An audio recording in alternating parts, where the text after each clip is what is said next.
un homme découvre accidentellement que la cassette vidéo fournie par l'hôtel est remplie de scènes inquiétantes. Plus il regarde, plus les images lui semblent familières. En y prêtant davantage attention, il réalise avec terreur que les rideaux et les lumières, ainsi que la disposition de la chambre dans la vidéo, sont étonnamment similaires à celle de la chambre dans laquelle il séjourne. N'est-ce pas la chambre dans laquelle il se trouve actuellement? Rapidement, il change de cassette, mais découvre un contenu tout aussi terrifiant. À ce moment-là, sa femme lui dit qu'elle ne veut pas voir des choses aussi effrayantes et lui demande de l'éteindre.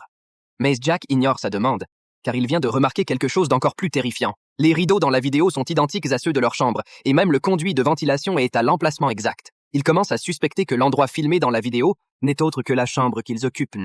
Quand Mary réalise cela, elle saute du lit, effrayée. Peu importe si ce n'est que son imagination, il remarque soudainement une légère odeur de sang flottant dans la pièce. Mary commence à soupçonner que le propriétaire de l'hôtel a délibérément caché quelque chose dans cette chambre. Cependant, Jack pense que cela est bien pire que de rester dans une chambre hantée. En analysant l'angle de prise de vue de la vidéo, il découvre plusieurs points cachés avec des caméras espionnes installées dans la chambre.